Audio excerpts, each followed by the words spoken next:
Hello again, friends. We once again return to the well of copyrighted stories. The rights to the Babar series in the United States belong to Random House until 2030. I do not own the rights, nor will I make any money off of this video. It is for entertainment purposes only. Monsieur Jean de Brunhoff was a French writer and illustrator. Half of the joy of these wonderful stories is in the beautiful illustrations. However, as this book is still under copyright, I will only show you the cover of the book. But I highly suggest you read these books for yourself. To help out, however, the cameraman has provided us with some Monsieur de Brunhoff inspired art. The story was actually created at first by his wife, Cécile. She would tell the stories to their sons, Laurent, Mathieu, and Thierry. The boys liked the tales so much, she asked her husband to illustrate them. When the book was first published, it was supposed to include her name, but she asked for it to be removed. Sadly, Monsieur de Brunhoff was only able to write 6 stories before tuberculosis claimed his life when he was 37 years old. The year was 1937. But, I hear you say, there are more than 6 Babar stories. And I would say to you, you are correct. You see, Laurent followed in his parents' footsteps and took up the tale of Babar. I do hope you enjoy this story as much as I do. And Mr. Mackey, this is for you. The story of Babar. In the great forest, a little elephant is born. His name is Babar. His mother loves him very much. She rocks him to sleep with her trunk while singing softly to him. "Ah, how sweet!" Something terrible is going to happen, isn't it? Babar has grown bigger. He now plays with the other little elephants.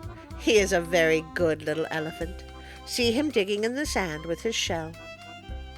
Babar is riding happily on his mother's back when a wicked hunter, hidden behind some bushes, shoots at them. Oh no! The hunter has killed Babar's mother. The monkey hides. The birds fly away. Babar cries.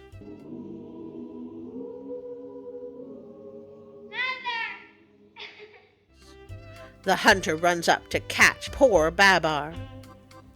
Babar runs away because he is afraid of the hunter. After several days, he is very tired indeed. He comes to a town. Boy, I hope the hunter doesn't live here. He hardly knows what to make of it because this is the first time he has seen so many houses. How does he know what a house is? So many things are new to him. The broad streets, the automobiles, and buses.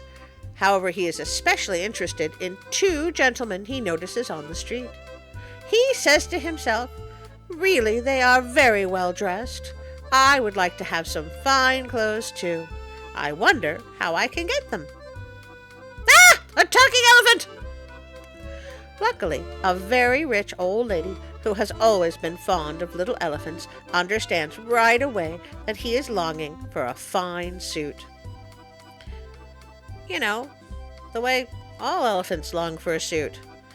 How many of my elephant friends have said to me, what I really lack in life is fine clothing?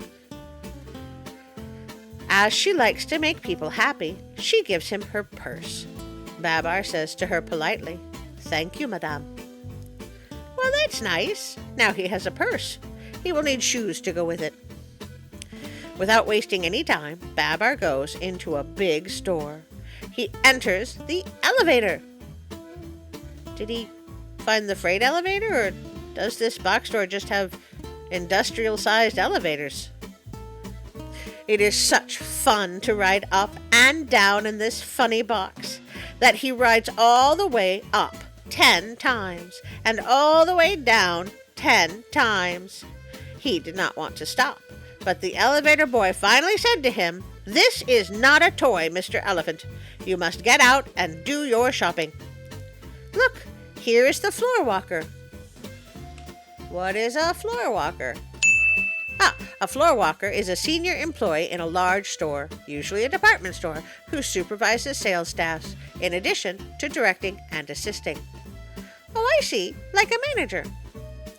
Babar then buys himself a shirt with a collar and tie, a suit of a becoming shade of green, then a handsome derby hat, and also shoes with spats. They sell elephant sizes? Best store ever! Well satisfied with his purchases and feeling very elegant indeed, Babar now goes to the photographer to have his picture taken. And here is his photograph. Babar dines with his friends, the old lady. She thinks he looks very smart in his new clothes. After dinner, because he is tired, he goes to bed and falls asleep very quickly. Did I miss the part where he has somewhere to live? Babar now lives at the old lady's house. Oh, well, that answers that. In the mornings, he does setting up exercises with her, and then he takes his bath. He also goes out for an automobile ride every day. The old lady has given him a car. She gives him whatever he wants. Okay, first, did she also give him driving lessons? And second, where can I find this old lady? I must be friends with her. A learned professor gives him lessons. Babar pays attention and does well in his work. He is a good pupil and makes rapid progress. In the evening after dinner, he tells the old lady's friends all about his life in the great forest. However, Babar is not quite happy, for he misses playing in the great forest with his little cousins and his friends, the monkeys. He often stands at the window, thinking sadly of his childhood, and cries when he remembers his mother. Oh, poor Babar. 2 years have passed. One day during his walk, he sees 2 little elephants coming towards him. They have no clothes on. Yes, that would be normal for an elephant. "Why," he says in astonishment to the old lady, "it's Arthur and Celeste, my little cousins." "How do you know? You were a child when you left, and these are still children.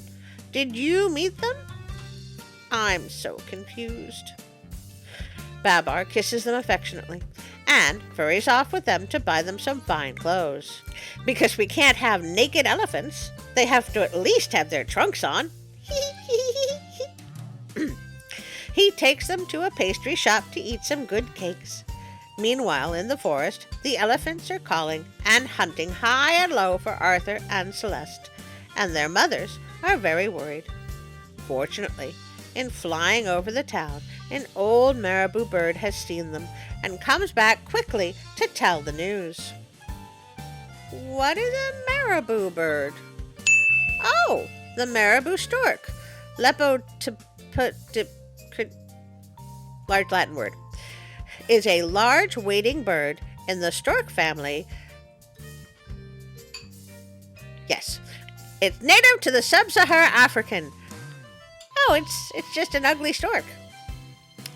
The mothers of Arthur and Celeste have come to the town to fetch them. Oh no! More naked elephants! They are very happy to have them back, but they scold them just the same because they ran away. Babar makes up his mind to go back with Arthur and Celeste and their mothers to see the great forest again. The old lady helps him to pack his trunk. They are all ready to start. Babar kisses the old lady goodbye. He would be quite happy to go if it were not for leaving her. He promises to come back someday. He will never forget her. Well, he is an elephant. They have gone.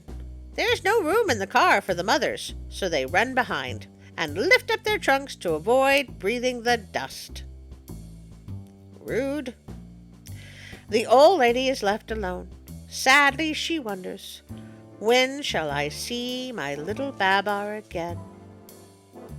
Most likely before the end of the story, because this is a lovely story, and Monsieur de Brunhoff wouldn't be that mean.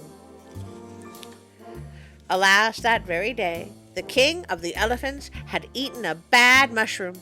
It poisoned him, and he became ill, so ill that he died. This was a great calamity. I may be wrong about Monsieur de Brunhoff. After the funeral, the 3 oldest elephants were holding a meeting to choose a new king. Harumph, harumph, harumph, harumph. I didn't get a harumph out of that guy. Give the governor harumph. Harumph! Is that how kings work? Just then they hear a noise. They turn around. Guess what they see? Babar arriving in his car, and all the elephants running and shouting, "Here they are! Here they are! Hello, Babar! Hello, Arthur! Hello, Celeste! What beautiful clothes! What a beautiful car!" How do they know what a car is? Then Cornelius, the oldest of all the elephants, spoke in his quavering voice. "My good friends, we are seeking a king. Why not choose Babar? He has just returned from the big city. He has learned so much living among men.